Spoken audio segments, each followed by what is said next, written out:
নমস্কার, গল্পকথক রীতি চ্যানেলে আপনাদের সবাইকে স্বাগত জানাই।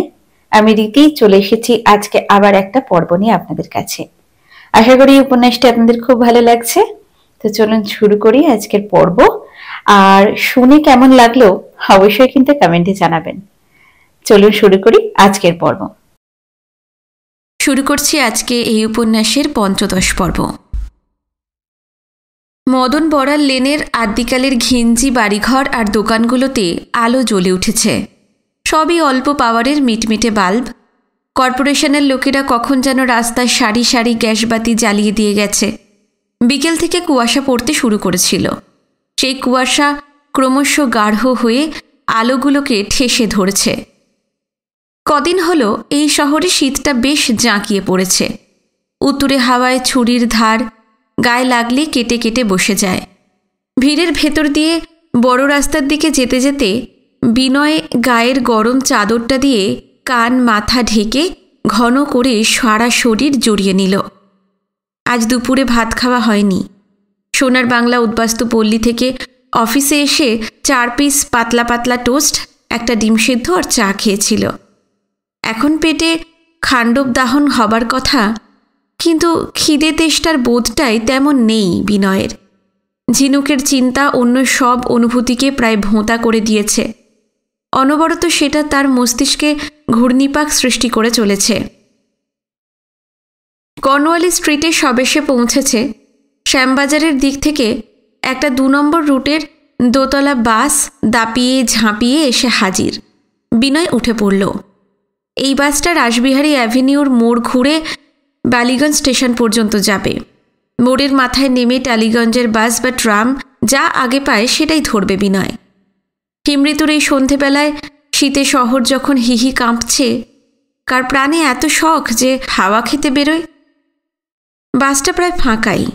বিনয় পাশের সিঁড়ি দিয়ে দোতলায় উঠে একটা জানালার ধার ঘেঁষে বসল। জানালাটা অবশ্য বন্ধ। শুধু সেটাই নয়, সবগুলোই বন্ধ। জানালাগুলোর পাল্লার ওপর এবং নিচের দিকটা কাঠের, মাঝখানে 8-10 ইঞ্চির মতো কাচ। সেই কাচের ভেতর দিয়ে বাইরের নানা দৃশ্য চোখে পড়ে। বিনয় বাইরে তাকিয়েছিল ঠিকই, কিন্তু কিছুই দেখছিল না। সেখানকার যাবতীয় দৃশ্য তার দৃষ্টি ছুঁয়ে ছুঁয়ে সরে সরে যাচ্ছে। রামরতনের স্ত্রী এবং তার মেয়েদের মোটামুটি একটা ব্যবস্থা হয়ে যাবে। আপাতত 2-3 বছরের জন্য নিশ্চিন্ত।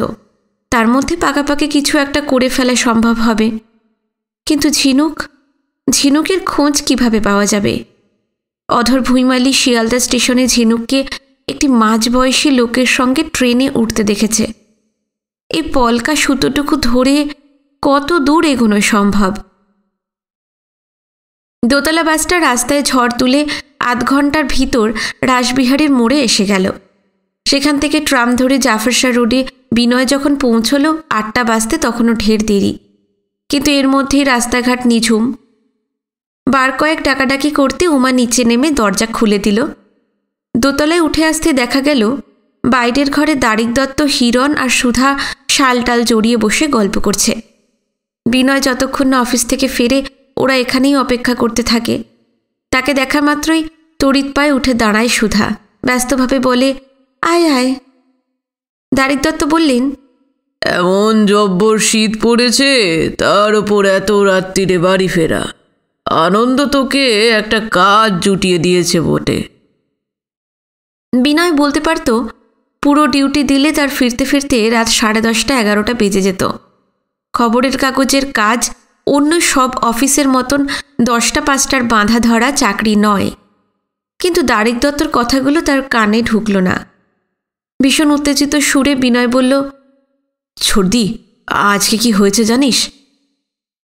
হিরণ আর দারিক দত্ত উৎসুক হয়ে ওঠেন। সুধা কিছু বলার আগে হিরণ বলল, কি হয়েছে? খবরের কাগজে ঢোকার পর অফিসে কে কি করেছে, কে কি বলেছে, নতুন নতুন কাদের সঙ্গে আলাপ হয়েছে, বাড়ি ফিরেই সব খুঁটিনাটি হিরণদের জানায় বিনয়। এমনকি দিল্লি বোম্বের পুরনো পত্রপত্রিকা ঘেঁটে পশ্চিম পাকিস্তানের নানা চমকপ্রদ ঘটনার কথাও সে শুনিয়েছে। সুধা আঁচ করে নিল অফিসের সহকর্মী বা নিলামদের মতন কারোর কথা বলবে বিনয়, তাই ভাইকে কিছু বলতে দিল না সে। কেননা এই মুহূর্তে সেসব কথা খুব একটা জরুরি নয়। সেই কোন সকালে ছেলেটা বেরিয়ে গিয়েছিল, এই রাত্রিবেলায় ফিরেছে। চুল উস্কো খুস্কো, চোখ বসে গেছে, দেখা মাত্রই টের পাওয়া যায় তার ওপর প্রচণ্ড ধকল গেছে। সুধা হিরণদের বলল, এখন নয়, বিনু একটু জিরিয়ে নিক, হাত মুখ ধুয়ে বাইরের নোংরা জামাকাপড় পাল্টাক, তারপর খেতে খেতে ধীরে সুস্থে সব বলবে। বিনয় দাঁড়িয়েই ছিল। তাকে সঙ্গে করে ভিতর দিকে চলে গেল সুধা। ভাইকে তার ঘরে পাঠিয়ে সোজা রান্নাঘরে গিয়ে স্টোভ ধরিয়ে এক বড় ডেচকি জল বসিয়ে দিল। যা শীত, গায়ে ঠান্ডা জল ঢাললে কি চোখে মুখে ছিটলে চামড়া অসাড় হয়ে যাবে। বিনয় নিজের ঘরে গিয়ে খাটের বাজুতে হেলান দিয়ে পা ছড়িয়ে আধশোয়া মতো হয়ে থাকে। রাজ্যের অবসাদ এখন তার ওপর ভর করেছে। একসময় দরজার কাছে সুধার গলা শোনা গেল, বিনু, এই বিনু, ঘুমিয়ে পড়লি নাকি? না না, বাথরুমে গরম জল দিয়ে এসেছি, যা। বিনয় গামছা আর ঘরে পড়ার পাজামার শার্ট নিয়ে চান ঘরে গিয়ে ঢোকে। বাথরুম থেকে বেরোতে না বেরোতেই খাবার ডাক পড়ে যায়। পাশাপাশি হিরণ, বিনয় এবং দারিক দত্ত খেতে বসেছেন। দারিক দত্ত রাত্রিরে দুধ খই আর একটা সন্দেশ কিংবা ছানার কোনো মিষ্টি খান। খইয়ের বদলে কোনো দিন সুজির রুটি, তবে মিষ্টিটা চাই। সুধা কাছেই বসে আছে, দরকার মতন ভাত, ডাল, মাছ, তরকারি হিরণ আর বিনয়ের পাতে তুলে দিচ্ছে। সুধা বিনয়ের দিকে তাকিয়ে মনে করিয়ে দিল, হ্যাঁ বল, তখন কি যেন বলছিলি? আজ একজন ঝিনুকের কথা বলল, সে কলকাতার আশেপাশেই আছে। হ্যাঁ, কার কাছে শুনলি? বিনয় অধর ভুঁইমালির কথা বলল। দারিক দত্ত জিজ্ঞেস করলেন, লোকটাকে, তাকে আজ তুই কোথায় পেলি? সকালে বিনয় যখন জবরদখল কলোনি সোনার বাংলা উদ্বাস্তু পল্লীতে গিয়েছিল, সেখানে যাওয়ার পর যা যা হয়েছে সবই সুধাদের বলতে লাগলো। তারপর অনন্ত আক্ষেপের সুরে বলল, অধর ভুঁইমালি যদি খেয়াল করে ঝিনুককে জিজ্ঞেস করতো যে সে কোথায় যাচ্ছে, তাকে অন্তত খুঁজে বার করা যেত। কিন্তু এখন আর উপায় নেই, খবর পেয়েও বোধহয় লাভ হলো না। হিরণ বলল, কেন পাওয়া যাবে না? শিয়ালদা মেন লাইন থেকে যখন ঝিনুক লোকাল ট্রেনে উঠেছে তখন ওধারে কাছাকাছি কোথাও আছে। অফিসের দিনে তো হবে না, ফি রবিবার ওই লাইনের একটা করে স্টেশনে নেমে সেখানকার রিফিউজি ক্যাম্প, কলোনি আর গ্রামগুলোতে যাওয়া দরকার। কারোর একার পক্ষে তো সম্ভব নয়। আমি এক স্টেশনে নামবো, তুমি আর একটা স্টেশনে নামবে, এতে নিশ্চয়ই কাজ হবে। আপনি যাবেন তা না ভাবলেও স্টেশনে নেমে আমি নিজে গিয়ে খোঁজ করার চিন্তা করেছি। সেই সঙ্গে তার সংশয়ের কথাটাও জানিয়ে দেয়। বিনয়ের ধারণা এতে তেমন কিছু হবার সম্ভাবনা খুবই কম, অনেকটা ঘন অন্ধকারে হাতড়ে বেড়াবার মতো।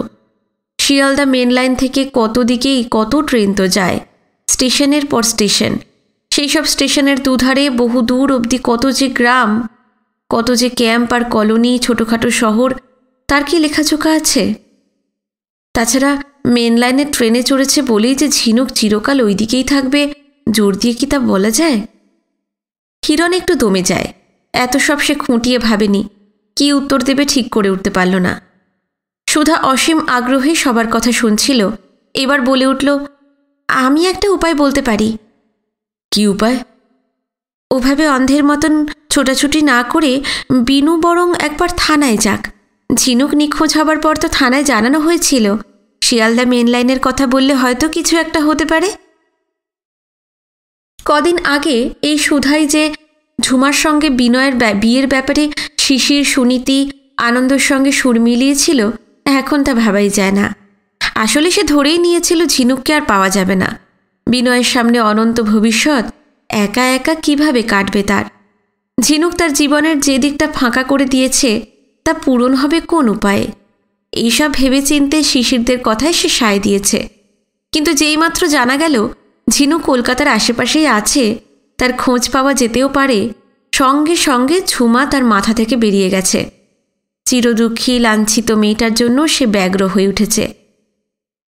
অধরের কাছে ঝিনুকের কথা শোনার পর থেকেই বিনয় এমনই বিচলিত, এমনই ব্যাকুল হয়ে পড়েছিল যে থানায় যাওয়ার চিন্তা তার মাথাতে আসেনি। অথচ পুলিশের বিপুল ক্ষমতা। পুলিশ এতদিন যে কিছু করেনি, কারণ তারা সঠিকভাবে জানত না কোথায় ঝিনুককে খুঁজতে হবে। আন্দাজে আন্দাজে এলোপাতারি এখানে ওখানে হাতড়াচ্ছিল। এখন ক্ষীণ হলেও একটা সূত্র পাওয়া গেছে। আশায় উদ্দীপনায় চোখ মুখ জলজল করতে থাকে বিনয়ের। খাওয়া দাওয়া ফেলে এখনই থানায় ছোটার জন্য উঠে পড়েছিল, কিন্তু দারিক দত্ত, হিরণ, সুধা তিনজনেই বলল এত রাতে যেতে হবে না, কাল সকালেই বরং বিনয় দিবাকর পালিতের সঙ্গে গিয়ে দেখা করুক। একটু চুপচাপ। হিরণ খেতে খেতে কি ভাবছিল একটা, হঠাৎ বলে উঠল, আরও একটা কাজ করতে হবে বিনু। কি কাজ? যুগল কদিন হলো আমাদের বাসায় আসছে না। তুমি 2-4 দিনের মধ্যে সময় করে একবার মুকুন্দপুর কলোনিতে গিয়ে ওর সঙ্গে দেখা করো তো। কেন বলুন তো? হিরণ উদ্দেশ্যটা বুঝিয়ে দিল। যুগল মেন লাইনের আগরপাড়া থেকে প্রায়ই কলকাতায় যাতায়াত করে। সে শুধু একাই নয়, কলোনির আরও অনেকে। তারা ঝিনুককে চেনে। যুগলরা যদি ট্রেনেই তাদের যাওয়া আসার সময় লক্ষ্য রাখে, হয়তো ঝিনুকের দেখা পাওয়া যাবে। থানার মতন যুগলদের কথাও ভাবেনি বিনয়। বলল, হ্যাঁ হ্যাঁ, নিশ্চয়ই যাব। মনে মনে ঠিক করে ফেলে কাল আর কোনো কলোনি বা ক্যাম্পে যাবে না। ঝিনুকের সন্ধানটা তার কাছে সবচেয়ে জরুরি। সবার আগে যেতে হবে থানায়, সেখান থেকে ফিরে চান খাওয়া সেরে অফিসে। পরদিন সকালে চা খেয়ে বিনয় যখন বাড়ি থেকে বেরুলো, কুয়াশা কেটে সবে রোদ দেখা দিয়েছে। শীতের এই সকালবেলায় কলকাতার ঘুম ভাঙলেও তার সর্বাঙ্গে ঘোর আলস্য জড়ানো। চারিদিক ফাঁকা ফাঁকা, রাস্তায় লোকজন খুবই কম। 2-4টে দোকান খুলেছে, বেশিরভাগই বন্ধ। সাইকেল পিয়নরা গাড়ি চালাতে চালাতেই আশ্চর্য কৌশলে দড়ি বাঁধা খবরের কাগজ দোতলা তেতলা বাড়িগুলোর সামনের দিকে উঁচু উঁচু বারান্দায় ছুঁড়ে ছুঁড়ে দিচ্ছে। বড় রাস্তায় আসতেই স্প্ল্যানেডের ট্রাম পেয়ে গেল সে। মিনিট 15 ভেতর ভবানীপুর থানার সামনে পৌঁছে গেল। ওসি দিবাকর পালিত তখনও কোয়ার্টার থেকে তার চেম্বারে নামেননি। ঘণ্টাখানেক পর তিনি এলেন। নিজের গদিমোড়া নির্দিষ্ট চেয়ারটিতে বসতে বসতে জিজ্ঞেস করলেন, কখন এসেছো? বিনয় বলল, ও, তাহলে তো অনেকক্ষণ বসতে হয়েছে। খুব আর্জেন্ট কিছু না থাকলে এত তাড়াতাড়ি আমি নামি না। ও, আমি তো জানতাম না, আমি অনেক আগেই এসে পড়েছি। 2-2.5 উইক পরে তোমাকে দেখলাম। তা বলো, কেমন আছো? অবনীবাবুর চিঠিপত্র পেয়েছো? না, পাইনি। ঝিনুকের কিছু খোঁজ পেলেন? না পেলে তো তোমাকে জানিয়ে দিতাম, তবে আমরা হাল ছাড়িনি, সমানে চেষ্টা করে যাচ্ছি। ওর সম্বন্ধে কিছু খবর দিতে আমি এসেছি। ওর সম্বন্ধে কি খবর? অধর ভুইমালি যা যা বলেছিল সব জানিয়ে দিল বিনয়। দিবাকরের শিরদানা সোজা হয়ে এলো। বললেন, আমাদের কাজটা কিন্তু অনেক সহজ হয়ে গেল বিনয়। তুমি যে বললে সেই ক্লু ধরেই এগোবো। শিয়ালদা মেন লাইনের ওধারে যত থানা আছে সব জায়গায় আজই ফোন করে বলবো তারা যেন তাদের এলাকায় তন্ন তন্ন করে ঝিনুকের খোঁজ করে। আরও কিছুক্ষণ কথাবার্তা বলে বিনয় উঠে পড়ে। জাফরশাহ রোডে ফিরে বাইরে থেকে ডাকাডাকি করতে উমা এসে দরজা খুলে দিল। দোতলায় উঠতে উঠতেই নিত্যদাসের গলা শুনতে পেল বিনয়। কতদিন বাদে লোকটা এ বাড়িতে এলেও বিনয় মনে করতে পারল না। শুধু টের পেল বুকের ভিতরটা তোলপাড় হতে শুরু করেছে। নিত্য কি হেমনাথের চিঠি নিয়ে এসেছে? রুদ্ধশ্বাসে একসঙ্গে 2-3টে করে সিঁড়ি টপকাতে লাগল সে। দোতলায় উঠে আসতেই দেখা গেল বাইরের ঘরে দারিক দত্ত আর নিত্যদাস বসে আছে। দুজনে কথা বলছিল। এই সময়টা হিরণ থাকে না, আর সুধাকেও দেখা গেল না। হয়তো সে ভিতরে সংসারের নানা কাজকর্মে ব্যস্ত। বিনয়কে দেখেই ব্যস্তভাবে উঠে দাঁড়ায় নিত্যদাস। বলল, আরে না না, বসুন বসুন। এই 8:30 থেকে আপনার লজ্ঞা বসে আছি ছোটবাবু। ঠিকই করছিলাম, যতক্ষণ না ফিরেন উঠুম না। দাদুর কি কোনো চিঠিপত্র এসেছে? আইসে, কাইল রাইতে আমার লোক বর্ডার থেকে আইয়া দিয়া গেছে। তখন 10:30 বাজে। অত রাইতে গাড়ি ঘোড়া তো মিলে না, হেই লজ্ঞা আইতে পারি নাই। জামার পকেট থেকে পুরু লম্বা একটা খাম বার করে বিনয়কে দিতে দিতে নিত্যদাস বলল, সিটিখান দারিক কতারে দিয়া চইলে যাইতে পারতাম, কিন্তু আপনার লগে মেলা দিন দেখা হয় নাই তো ভাবলাম আইসি যখন দেখা খান কইরাই যাই। হেম কথা চিঠি পইরা আমারে যদিন আপনার কিছু কওনের থাকে হই না যামো। বিনয় কোনো উত্তর দিল না। উত্তেজনা, বুকের থরথরানি, শঙ্কা, কত কি যে চলছে ভিতরে। ক্ষিপ্র হাতে খামের মুখ ছিঁড়তে ছিঁড়তে সে উঁচু গলায় ডাকতে লাগলো, ছর্দি ছর্দি। কিরে, কখন ফিরলি? এইসবে 2 মিনিটও হয়নি। থানায় কি বলল রে? পরে শুনিস, এখন বস। এখন কি বসবার সময় বল, রাজ্যের কাজ পড়ে আছে। এই দাসমশাই দাদুর চিঠি নিয়ে এসেছে, শুনবি না? ও আচ্ছা, পড়। বিনয় চিঠি খুলে পড়তে শুরু করল। কল্যাণ বরেশু, বিনু, বেশ কিছুকাল আগে তোমার পত্র পাইয়াছিলাম, কিন্তু উত্তর যে দিব তাহার উপায় ছিল না। কারণ নিত্যদাসের যে লোকটি পাকিস্তানের চিঠি ইন্ডিয়ায় এবং ইন্ডিয়ার চিঠি পাকিস্তানে পৌঁছাইয়া দেয়, সেই জয়নাল বহুদিন রাজদিয়ায় আসে নাই। তোমার সঙ্গে কিভাবে যোগাযোগ করিব চিন্তা করিয়া কুলকিনারা পাইতাম না। কি দুশ্চিন্তায় যে দিন কাটাইয়াছি শুধু আমি জানি, আর জানে তোমার দুই দিদা। সারা রাত্রি আমরা চোখের পাতা এক করিতে পারিতাম না। আমি জানি নিত্যদিন ইন্ডিয়ার কাগজে পাকিস্তানের ভীতিকর সব খবর পড়িয়া তোমরা আমাদের সম্বন্ধে প্রচণ্ড উদ্বেগের মধ্যে রহিয়াছ, কিন্তু কি করিব? ভাবিয়া ভাবিয়া যখন শেষ আশাটুকুও ছাড়িয়া দিতে বসিয়াছি, সেই সময় জয়নাল আসিয়া হাজির। মনে হইল দেবদূতের দর্শন পাইলাম। জয়নাল জানাইল মধ্যিখানে টাইফয়েডে 15 দিনেরও বেশি সে শয্যাশায়ী হইয়াছিল।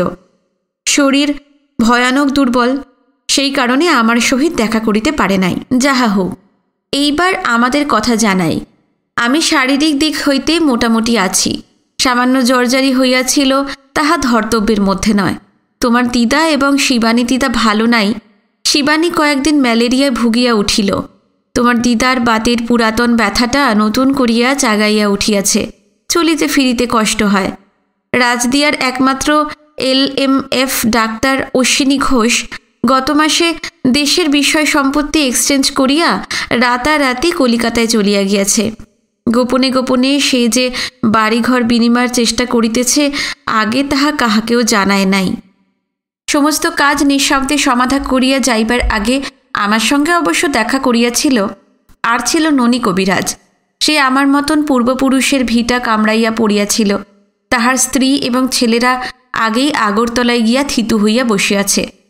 ননী রাজদিয়ায় থাকুক ছেলেরা চাহিত না, ননীও দেশ ছাড়িবে না, কিন্তু তাহার বয়স হইয়াছে, শরীরের ভাঙন ধরিয়াছে। এই অবস্থায় স্ত্রী পুত্র পরিবার ছাড়িয়া পাকিস্তানে একা একা পড়িয়া থাকা তাহার পক্ষে অসম্ভব হইয়া উঠিতেছিল। শেষ পর্যন্ত ননীর ছেলেরা আসিয়া এক প্রকার জোর করিয়া তাহাকে আগরতলায় লইয়া গিয়াছে। অশ্বিনী ডাক্তার আর ননী কবিরাজ ভারতে চলিয়া যাইবার পর রাজদিয়ার লোকজন চিকিৎসার ব্যাপারে ভীষণ সংকটে পড়িয়া গিয়াছে। নৌকা পাঠাইয়া 15 মাইল দূরের কমলাপুর হইতে উমাপতি ডাক্তারকে আনাইয়া তোমার দুই দিদার চিকিৎসা করাইতে হইয়াছে। এদিকে রাজদিয়া এবং তাহার চারিপাশের গ্রামগুলির অবস্থার কোনো পরিবর্তন ঘটিবার লক্ষণ নাই। রাজাকার এবং লীগের লোকেরা সমানে দাপাইয়া বেড়াইতেছে, ফলে 14 পুরুষের ভিটামাটি ফেলিয়া দেশত্যাগের ঘটনা আরও বাড়িয়া গিয়াছে। তোমাকে আগের চিঠিতে জানাইয়াছিলাম কিনা স্মরণে নাই, ইদানিং কিছুদিন যাবৎ দেশ ছাড়িয়া চলিয়া যাইবার জন্য বেনামি পত্র পাইতেছি। আমি গ্রাহ্য করি না, তবে মন ভীষণ খারাপ হইয়া গিয়াছে। পূর্ববঙ্গের এই ছোট শহরে কতকাল পুরুষানুক্রমে আমরা বাস করিয়া আসিতেছি। ইহা আমার জন্মভূমি। আমি সজ্ঞানে সারা জীবনে কোনো অপরাধ করি নাই, বরং মানুষের উপকার করিবারই চেষ্টা করিয়াছি। তবে কেন আমাকে আপন দেশ হইতে চলিয়া যাইতে হইবে? ইতিমধ্যে 2টি ঘটনা ঘটিয়াছে, যাহা আমার মনোবল অনেকখানি ভাঙিয়া দিয়াছে। প্রথম ঘটনাটি এই প্রকার। তুমি গিরিগঞ্জের আসাদুল মিয়াকে নিশ্চয়ই চেনো। আমাদের বাড়িতে মাঝে মাঝে আসিত, আমাকে নিজের বড় ভাইয়ের মতন সম্মান করিত। আসাদুল বড় ধানী গৃহস্থ, প্রায় 150 কানি জমির মালিক। ধানের আড়ত, পাটের আড়ত, ভূসম্পত্তি ছাড়াও তাহার 50 খানা নানা ধরনের নৌকোও আছে।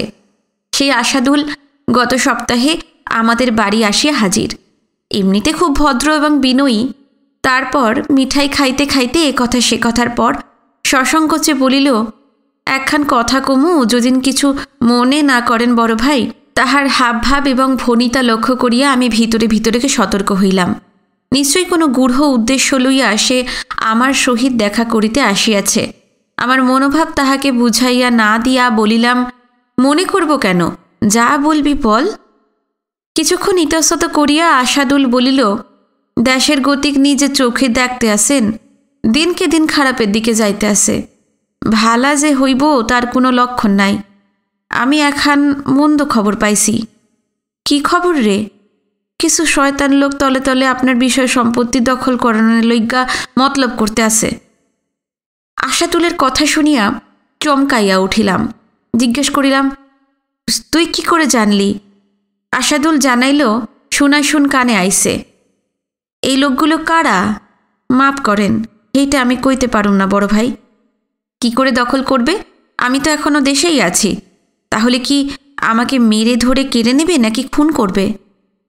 জানো বিনু, আমার প্রশ্নটার উত্তর না দিয়া আশাদুল বলিল, এক কাম করেন বড় ভাই, আপনার জমিন বাঁচাইতে হইলে আমারে দিয়া দেন। এমনভাবে লেখাপড়ি হইব যে চাষ এবং দেখাশোনার লইগা আমারে দিতে আসেন।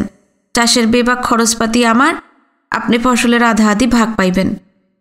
বিনু, বুঝিতে পারিলাম এতদিন যে হুমকি দেওয়া চিঠি পাইয়াছি সেগুলি আশাদুলই পাঠাইয়াছে। তাহা ছাড়া কেউ আমাকে খুন করিয়া জমি জমা কাড়িয়া লইতে চায় না।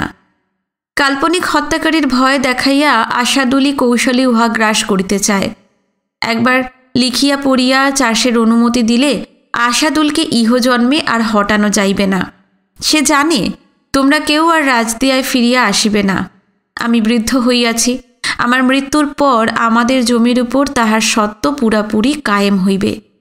আশাদুল অবশ্য বলিয়াছে, এখনই লেখাপড়া করিতে হইবে না, এ বিষয়ে চিন্তা করিবার জন্য সে আমাকে ৩-৪ মাস সময় দিয়াছে। এই সেদিন পাকিস্তানের জন্ম হইল। ইহারই মধ্যে মানুষ কত বদলাইয়া গিয়াছে। কেউ গায়ের জোরে অসহায় মানুষের বিষয় আশয় চিনিয়া লইতেছে, আবার আশাদুলের মতন কেউ ফন্দি আঁটিয়া কাজ গুছাইয়া লইতেছে। সেই যে আশাদুল আসিয়াছিল, তাহার পর তাহার সম্বন্ধে অনেক কথাই কানে আসিতেছে। ভালো মানুষ সাজিয়া সে আমাকে যা প্রস্তাব দিয়াছিল, ঠিক সেই উপায়ে রাজদিয়ার পার্শ্ববর্তী গ্রামগুলির অনেকেরই জমি মুঠায় পড়িয়াছে। এই লোকটিকে তাহার বাল্যকাল হইতে দেখিয়া আসিতেছি। যে আশাদুলকে চিনিতাম সে আর তেমনটি নাই। এখন সে কূট, চতুর, অতীব ধুরন্ধর। মানুষ সম্পর্কে আমার ধারণা দ্রুত পাল্টাইয়া যাইতেছে। বিনু, এবার তোমাকে দ্বিতীয় ঘটনাটির কথা জানাইতেছি। ইহা আরও মারাত্মক। রাজদিয়ার দক্ষিণ দিকে সোনাখালী গ্রামের ধনা আর মনা বাড়ুইয়ের কথা মনে আছে কি? 2 ভাই সুজনগঞ্জের হাটে গিয়া পান বেচিত, হতর দরিদ্র সাধাসিধা মানুষ। ধনারা সম্প্রতি ভয়ে কিংবা চাপেই হোক মুসলমান হইয়াছে। খবরটা শুনিবার পর তোমাদের প্রাক্তন হেডমাস্টার মোতাহার হোসেন তাহার কয়েকজন পুরনো ছাত্রকে সঙ্গে লইয়া এই ঘটনার প্রতিবাদ করিতে সোনাখালী গিয়াছিল। মোতাহার মনে করে মানুষ যদি স্বেচ্ছায় পিতৃপুরুষের ধর্ম ত্যাগ করিয়া অন্য ধর্ম গ্রহণ করে কিছু বলিবার নাই, কিন্তু ত্রাস বা জুলুমের কারণে করিলে তাহা কোনোভাবেই বরদাস্ত করা যায় না। সোনাখালী গিয়া মোতাহারেরা রাজাকার আর পশ্চিমাদের হাতে প্রচণ্ড মার খাইয়া আসিয়াছে। মোতাহারের মুখ মাথা ফাটিয়া গিয়াছে, একেবারে রক্তারক্তি কাণ্ড।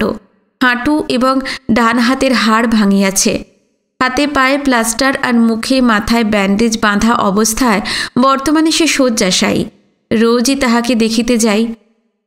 শারীরিক আঘাত সে যতটা পাইয়াছে তাহার সহস্র গুণ আঘাত পাইয়াছে মানসিক দিক হইতে। ইদানিং সর্বক্ষণ মোতাহার মুহ্যমান হইয়া থাকে। এদিকে তোমার 2 দিদা চারদিকের হাল দেখিয়া অস্থির হইয়া উঠিয়াছে। তাহারা আর এই দেশে থাকিতে চাহিতেছে না। স্বীকার করিতে দ্বিধা নাই, আমার আত্মবিশ্বাস কিছুটা হইলেও টলিয়া গিয়াছে। তোমাকে আগের পত্রে জানাইয়াছিলাম বাংলা ভাষার মর্যাদার জন্য পূর্ব পাকিস্তানে আন্দোলন শুরু হইয়াছে। সেই আন্দোলন দ্রুত নানা জেলা এবং মহকুমার শহরে শহরে ছড়াইয়া পড়িতেছে। এমনকি আমাদের এই ক্ষুদ্র রাজদিয়াও বাদ যায় নাই। তোমাকে বাঙালি জাতীয়তাবাদের কথা জানাইলাম। আমার এখনও আশা ভাষা আন্দোলনের মধ্য দিয়া পূর্ব পাকিস্তানের মাটিতেই কাল হোক, পরশু হোক কি 2-10 বছর পরেই হোক ইহার উদ্ভব ঘটিবে। একদিকে গভীর অন্ধকার, অন্যদিকে কিঞ্চিত আলোর রেখা। ইহার মধ্যিখানে দাঁড়াইয়া কোনো প্রকার সিদ্ধান্ত লইতে পারিতেছি না। নৈরাশ্য যখন প্রবলভাবে গ্রাস করে তখন ভাবি ইন্ডিয়ায় চলিয়া যাইব। পরক্ষণে চিন্তা করি ভাষা আন্দোলনের হাত ধরিয়া সুদিন আসিবার ক্ষীণ একটু সম্ভাবনা তো দেখা দিয়াছে, তবে কেন পলাইয়া যাইব? মনের এক বিভ্রান্ত অবস্থায় দিন কাটাইতেছি। জন্মভূমি হইতে শিকড় উপড়াইয়া লইয়া অন্য দেশে চলিয়া যাওয়া কি সহজ কাজ? যাওয়ার কথা মনে হইলেই 32 নাড়িতে টান পড়ে। আমি আর কিছুদিন অপেক্ষা করিয়া দেখিতে চাই, তারপর সকলের পরামর্শ লইয়া যাহা সঙ্গত মনে হয় তাহাই করিব। জয়নাল বলিয়াছে সে সম্পূর্ণ সুস্থ হইয়া উঠিয়াছে, এখন নিয়মিত আমার সঙ্গে যোগাযোগ রাখিতে পারিবে। ভরসা দিয়াছে তুমি পত্র লিখিলে 1 সপ্তাহের মধ্যে আমার জবাব তোমার কাছে পৌঁছাইয়া দিবার ব্যবস্থা করিবে। আমি লিখিলে ওই সময়ের মধ্যেই তোমার উত্তর রাজদিয়ায় লইয়া আসিবে। আশা করি কুশলে আছো। তোমরা আমাদের আশীর্বাদ লইও। ইতি দাদু। চিঠি পড়া শেষ হলে সারা ঘর জুড়ে অদ্ভুত স্তব্ধতা নেমে আসে। একসময় হতাশা সুরে তারেক দত্ত বলে ওঠেন, পাকিস্তানে বাঙালি জাতীয়তাবাদ, 2 নেশন থিওরির ওপর দেশটা ভাগ হলো, তা কি হেমের মাথায় নেই? ছোটবেলা থেকেই তো দেখে আসছি, সারাক্ষণ ওর খালি বাঙালি আর বাঙালি, যেন স্বপ্নের ঘোরে থাকে। আরে বাপু, লিয়াকত আলীরা পরিষ্কার বুঝিয়ে দিয়েছে, এখন আর ওই বাঙালি টাঙালি কিচ্ছু নেই, স্রেফ হিন্দু আর মুসলমান। এত বয়স হয়েছে, পাকিস্তানে মহা বিপদের মধ্যে রয়েছে, তবু বাস্তব বোধটা হলো না হেমের। তারেক দত্তর কথাগুলো খানিক বুঝল নিত্য দাস, বেশিরভাগটাই মাথায় ঢুকল না। তবে বাস্তববোধ শব্দটা বেশ মনে ধরেছে। সে আক্ষেপ করতে থাকে, ঠিকই কইছেন, হেমকর্তায় এমন পণ্ডিত মানুষ, কত লেখাপড়া করছেন, কিন্তু আসল বুদ্ধি শুদ্ধি কিছুই নাই। কই শাহজাহান সাহেবের অত ভালা জমিন আর বাড়িঘরের লগে নিজেগো সম্পত্তি এক্সচেঞ্জ কইরা চইলে আইবেন, ইন্ডিয়ায় আইয়া শান্তি মতো থাকবেন, তা না মাটি কামড়াইয়া পইরা রইলেন পাকিস্তানে। এমন শোনার সুযোগ কেউ সারে? এমের মতিগতি কিছুই বুঝি না। বদ্ধ পাগল না হলে কেউ এখন পাকিস্তানে পড়ে থাকে? আরে বাপু, তোমার নাতি নাতনি আত্মীয় বন্ধু সবই তো এপারে চলে এসেছে, শেষ জীবনটা তাদের কাছে আনন্দ করে কাটাও। এরপর তিনি বিনয়কে বললেন, একটা কথা ভেবে দেখেছিস? হ্যাঁ, কি ভাবো? হেমনাথের হঠাৎ যদি কিছু খারাপ হয়ে যায়, বউ ঠাকুরুন আর শিবানীর কি হবে? কে তাদের দেখবে? কি ইঙ্গিত দিলেন তারেক দত্ত? জমি চাষের অধিকার চেয়েছে আশাদুল, খুবই বিনীতভাবে সম্ভ্রমের সুরে। কিন্তু 3-4 মাস বাদে হেমনাথ যখন তাকে ফিরিয়ে দেবেন, কোনো মতেই ভাগ চাষে রাজি হবেন না, তখন কি মূর্তি ধারণ করবে আশাদুল মিয়া?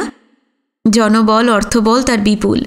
পাকিস্তানের আবহাওয়া যখন বিষবাষ্পে ভরা, রাতের অন্ধকারে লহমায় অঘটন ঘটে যেতে পারে। হঠাৎ হেমনাথের অপমৃত্যু হলে একটা প্রাচীন মহাবৃক্ষের পতন ঘটবে। তার প্রতিক্রিয়া হবে নানা দিক থেকে। রাজদিয়া এবং তার চারপাশের যে 20-30টা গ্রামের হতদরিদ্র মানুষ, হিন্দু আর মুসলমান, যাদের সুখে দুঃখে আজীবন তিনি জড়িয়ে আছেন, যাদের বিপদের দিনে সংকটের মুহূর্তে পাশে গিয়ে দাঁড়িয়েছেন, তারা শোকে একেবারে ভেঙে পড়বে। কিন্তু তার চেয়েও মারাত্মক ক্ষতি হবে শিবানী আর স্নেহলতার।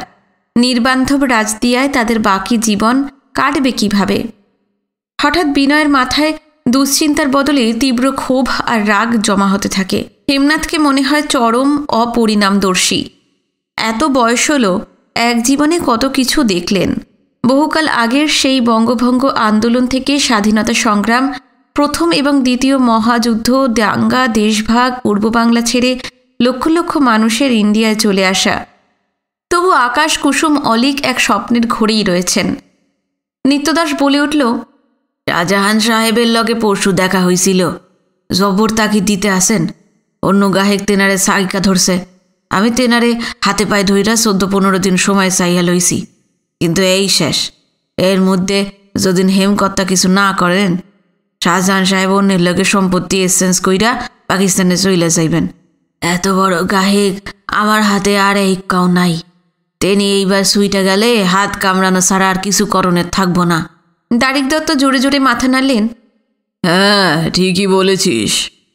এমন গাও এইলানো ভাব করলে চলে?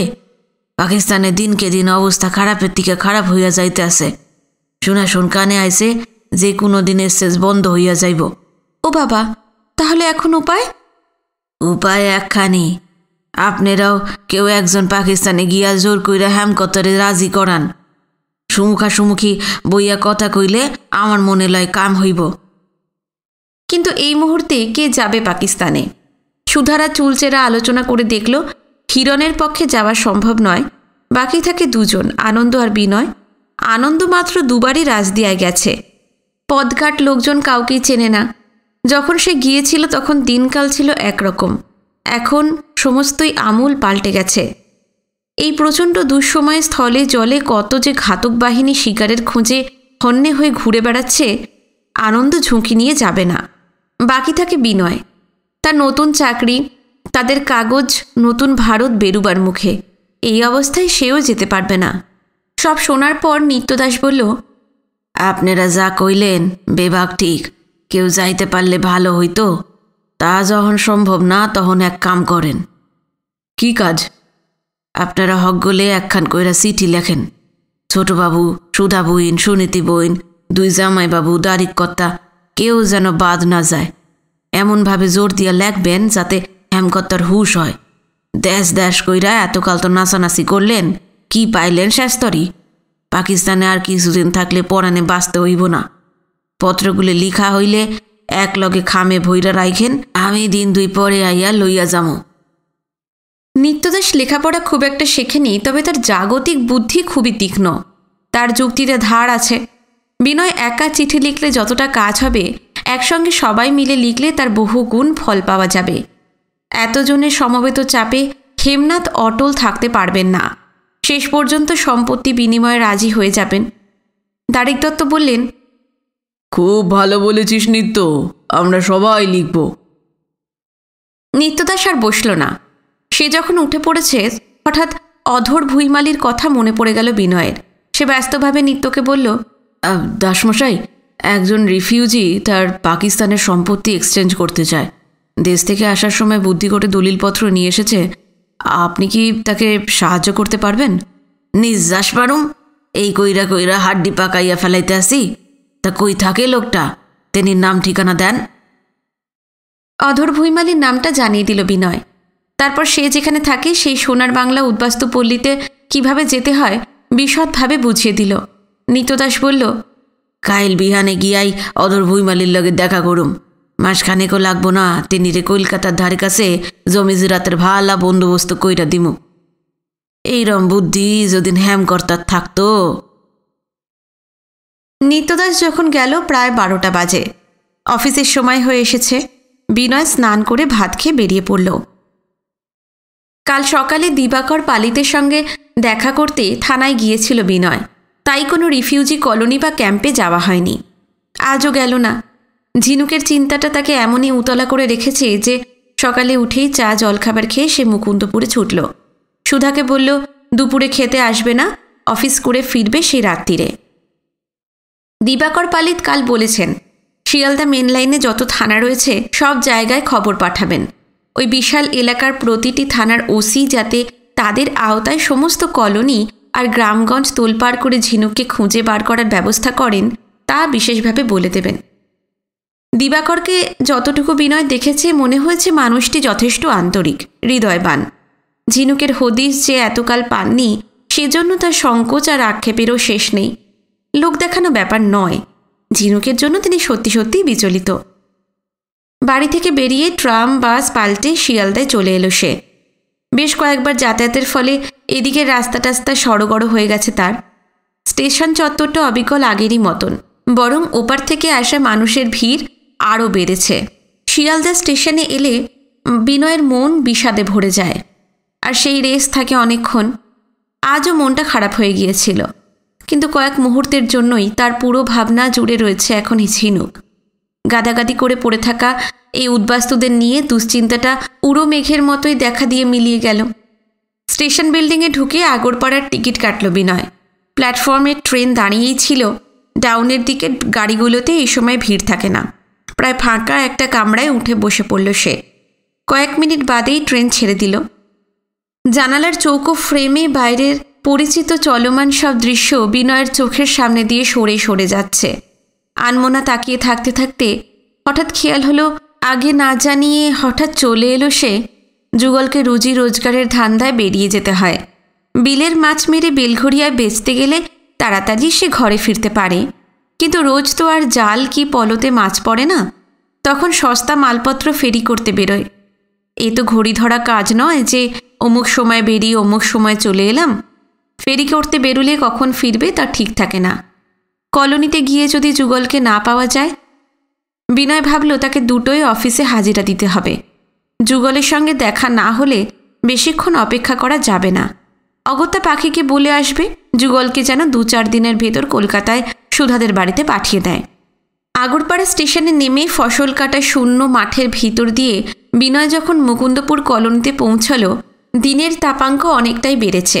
যদিও ঠান্ডা উত্তুরে হাওয়া বইছে, তবু তপ্ত রোদ শরীরে আরাম ছড়িয়ে দিচ্ছিল। এতটা পথ সে যে হেঁটে এলো, একটুও ক্লান্তি লাগছে না। মুকুন্দপুরে বেশ কয়েকবার এসেছে বিনয়, এখানকার নারী নক্ষত্র তার জানা।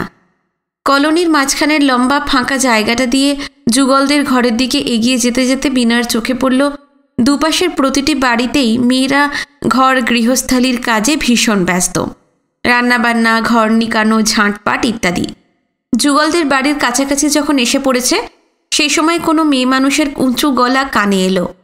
ছোট বাবু না? বিনয় থমকে দাঁড়িয়ে পড়ল। বাদিকের একটা ঘর থেকে বেরিয়ে ছুটতে ছুটতে আসছে যুগলের পিস্তুত বোন টুনি। চোখে মুখে অপার বিস্ময়। টুনি বলল, আপনি যে আইবেন যুগল তো আমাকে কয় নাই। আমি হঠাৎই চলে এসেছি, যুগলকে আগে থেকে কিছু জানাইনি। যুগল কি বাড়িতে আছে? আছে, হ্যাঁ, আইজ কামে বাইর হয় নাই। যাক, সারা রাস্তা যে চিন্তাটা বিনয়ের মাথায় উঁকি ঝুঁকি দিচ্ছিল সেটা এখন উধাও। যুগলের সঙ্গে দেখা হচ্ছেই। এদিকে টুনি আনন্দে উত্তেজনায় কি করবে ভেবে পাচ্ছিল না। এমনিতে নিচু গলায় সে কথা বলতে পারে না। এই মুহূর্তে কণ্ঠস্বর কয়েক পর্দা চড়িয়ে কলোনির লোকজনদের ডাকাডাকি করতে লাগলো। তোরা হগলে দেখা যা, আমাকে ছোটবাবু আইসে রে, ছোটবাবু আইসে। ঘরের কাজকর্ম ফেলে চারপাশের বাড়িঘর থেকে নানা বয়সের বউঝিরা বেরিয়ে আসে। এই সময়টা শক্ত সমর্থ পুরুষেরা কলোনিতে থাকে না। ঘরে পড়ে থাকলে পেটের ভাত জুটবে কোত্থেকে? বিনয়কে ঘিরে কলকলানি চলছেই। আপনি আইসেন ছোটবাবু, কি ভালা যে লাগতে আছে কইয়া বুঝাইতে পারুম না। এদিকে হইচই শুনে যুগল আর পাখি তাদের বাড়ি থেকে বেরিয়ে এসেছিল। অন্য সবার মতোই তারাও অবাক, খুশিতে চোখ চিকচিক করছে। যুগল বলল, আপনি যে আতখাকুলো নিতে আইবেন হপনেও ভাবি নাই। তোমার সঙ্গে দরকারি কথা আছে, তাই আসতেই হলো। খুব জরুরি ব্যাপার না থাকলে এভাবে কেউ আসে না। কি একটু ভাবল যুগল, তারপর কলোনির মেয়েদের বলল, তোমরা এখন ঘরে যাও, পরে ছোটবাবুর লগে কথা কইও। আহেন আহেন ছোটবাবু। পাখি আর যুগল বিনয়কে সঙ্গে নিয়ে তাদের ঘরের দিকে পা বাড়ালো। কলোনির মেয়েরা বেশ নিরাশ হলো। তাদের হয়তো বিনয়ের সঙ্গে একটু আধটু গল্প করার ইচ্ছা ছিল, কিন্তু যুগল সেই সুযোগটা দিল না। বিনয় সামান্য অস্বস্তি বোধ করে। পরক্ষণেই খেয়াল হয় এখন দাঁড়িয়ে দাঁড়িয়ে অনাবশ্যক কথা বলে সময় নষ্ট করার মতন সময় তার হাতে নেই। যে কারণে মুকুন্দপুর কলোনিতে ছুটে আসা, সেটা সেরেই তাকে কলকাতায় ফিরতে হবে। বিনয়কে বিছানায় বসিয়ে একটা জলচৌকি টেনে এনে পায়ের কাছে বসে পড়ে যুগল। আজ বাড়ি থেকে বেরোনি যে? শরীরে জুত নাই ছোটবাবু, টালকি লাইগা জ্বরে পড়েছিলাম। কাইল রাইতে জ্বরটা সারছে, কিন্তু শরীর জব্বর কাহিল, কাইক ফেলাইতে কষ্ট হয়। হেলেগা ঘরেই আটকাছি, কাল থেকে আবার বাইর হমু। বিনয় আগে সেভাবে লক্ষ্য করেনি। এবার তার চোখে পড়ল যুগলের চেহারায় অসুস্থতার ছাপটা খুব স্পষ্ট। ফ্যাকাশে মুখ, চোখ দুটো ঘোলাটে। আরও 2-4 দিন বিশ্রাম নিয়ে পুরোপুরি সুস্থ হয়ে তারপর বেরিও। হামাগোলাহান মানুষের কি বইয়া থাকলে চলে ছোটবাবু? দিন আনি দিন খাই, ঘরে জমাই না টাকা পাহাড় নাই যে নিশ্চিন্তে পায়ের উপর পা তুইলে থাহুম। জ্বরে পইরা 3 দিন বাইর হইতে পারি নাই, কতখানি ক্ষতি যে হইয়া গেছে। কথাটা 16 আনা ঠিক। বিনয় কোনো উত্তর দিল না। যুগল খুঁটিয়ে খুঁটিয়ে সুধাদের খবর নিতে লাগলো। পাখি পরিষ্কার কাচের গ্লাসে চা নিয়ে আসে, সঙ্গে প্লেটে সস্তা বেকারির করকরে এস বিস্কুট। বিনয় মাঝে মাঝে কলোনিতে আসবে এই আশায় একজোড়া কাচের গেলাস কিনে এনে যত্ন করে রেখে দিয়েছে যুগলরা। যুগল পাখিকে বলল, ছোটবাবু খাইয়া যাইব, রান্ধন বহাইয়া দে, ঘরে মাছ নিয়ে আসে। মাছ নাই তো, মাছ ছাড়া কি ওরে কি ভাত দেওয়ান যায়? যাই বিলে গিয়া জালের খেয়াও দিয়া দেখি কি মিলে। না না, তোমাদের এত ব্যস্ত হতে হবে না, আমি খেয়ে এসেছি। ডাহা মিথ্যে কথাই বলল সে। এছাড়া যুগলকে ঠেকানোর অন্য কোনো উপায় নেই। চাচা নিকন ছোটবাবু, 2 গা মাছ ভাত কইরা দিতে পাখির কিন্তু কোনো কষ্ট হইব না। বিশ্বাস করো, সত্যি বলছি, আমি খেয়ে এসেছি। এই দুপুর বেইলে 2 গড়াস ভাত খাইয়া না গেলে আর একদিন আসবো, সেদিন খাবো। তা ছোটবাবু, ঝিনুক বইনের কোনো খবর বার্তানি পাইলেন? সামান্য একটা খবর পেয়েছি, সেই জন্যই তোমার কাছে আসা। জানি না কোনো কাজ হবে কিনা। কি খবর পাইছেন কন ছোটবাবু, কন। বিনয় সব জানায়। অধর ভুইমালির সঙ্গে দেখা হবার পর থেকে থানায় গিয়ে দিবাকর পালিতের সঙ্গে যোগাযোগ করা অবধি সব জানিয়ে বিনয় বলে, পুলিশ এই লাইনের কলোনি আর ক্যাম্পগুলোতে খোঁজাখুঁজি শুরু করেছে। ওরা ওদের মতো খুঁজুক, তুমি তো এদিকে ট্রেনে যাতায়াত করো, লক্ষ্য রেখো যদি ঝিনুককে দেখতে পাও। আর কলোনির লোকজনদেরও বলে দিও, তারাও যেন নজর রাখে। না ছোটবাবু, কুলনির কেউ রে অহম জানামো না। ঝিনুক বইন যে নিখোঁজ হইয়া গেছে এইটা এখানকার কেউ জানে না। অগলের মন তো এক নয়, বেশিরভাগই ভালা। 2-4 জন কুসুইটা আছে, ভাবডালে নিয়া গুজগুজানি করতে থাকবো। যা করণের আমি করুম। ট্রেনে নজর তো রাখুমি। আশেপাশের স্টেশনের ধারে ধারে যেই হগল কুলনি বইছে হেই জায়গাতেও জামু। বলতে বলতেই হঠাৎ কিছু মনে পড়ে যায় তার। আরে মাস দেড়েকা হইল আগরপাড়া স্টেশনের ওই ধারে এখন নয়া কুলনি বইছে। লন যাই ছোটবাবু, অহনি বাইর হইয়া পড়ি। মা কালী যদি মুখ তুলা চায়, হেইহানে ঝিনুক বইনরে পাওয়া যাইতে পারে। না না, সবে তোমার জ্বর ছেড়েছে, তোমার শরীর এখন দুর্বল। এই অবস্থায় এই হগল কাম ফেলাইয়া রাখতে নাই। আপনি একটু বহেন, আমি জামা কাপড় বদলাইয়া আইতাছি। কিছুক্ষণ বাদে দুজনে বেরিয়ে পড়ে। পাশাপাশি হাঁটতে হাঁটতে যুগলের প্রতি কৃতজ্ঞতায় বুক ভরে যায় বিনয়ের। সেই কত বছর আগে হেমনাথের বাড়িতে কামলা খাটত, তাদের পরিবারের একজন হয়ে গিয়েছিল। এতকাল বাদে কোথায় হেমনাথ পড়ে আছেন, আর সীমান্ত পেরিয়ে ভাসতে ভাসতে কোথায় এসে সে ঠেকেছে। তবু হেমনাথের তো বটেই, তার নাতি নাতনি থেকে শুরু করে সকলের ওপর তার যে কি আশ্চর্য টান, বিশেষ করে বিনয়ের ওপর তার অপার মায়া। ঝিনুকের জন্য বিনয়ের যত ব্যাকুলতা, রক্তের সম্পর্কহীন এই নিরক্ষর অনাত্মীয় মানুষটার তার চেয়ে লেশমাত্র কম নেই। লক্ষ্য পাকে যুগল বিনয়দের সঙ্গে জড়িয়ে আছে। ঝিনুকের চিন্তা মাথায় নিয়ে বিনয় মুকুন্দপুর কলোনিতে ছুটে এসেছিল। অন্য কোনো দিকে খেয়াল ছিল না। আচমকা তার আশু দত্তকে মনে পড়ে যায়। আচ্ছা, আশু স্যার কি এখানেই আছেন? কুলনিতে তার মন বইয়া গেছে। নিশিকান্ত আচাজি গো একখান বাড়ির ঘর আছে, অহন হেইহানেই থাহেন। তেনার লইগা নয়া ঘর তুলতে আসি, 15-20 দিনের ভিতরে হইয়া যাইব। আর তোমাদের স্কুলের কি হলো? ওই তো আমাগো স্কুল। মাস্টারমশাই কুলনির পোলাপানগো পড়াইতে আছে। শুনতে আসেন কলর বলর। কলোনির শেষ প্রান্তে কিছুদিন আগে যে জায়গাটা ছিল ঘন ঝোপ আর উঁচু উঁচু প্রাচীন সব বৃক্ষে ঢাকা, সেখানে আর জঙ্গলের চিহ্ন নেই। একটাই মাত্র টালির চাল আর কাঁচা বাঁশের বেড়ার লম্বা ঘর উঠেছে। সেটার দিকেই আঙুল বাড়িয়ে যুগল বলল।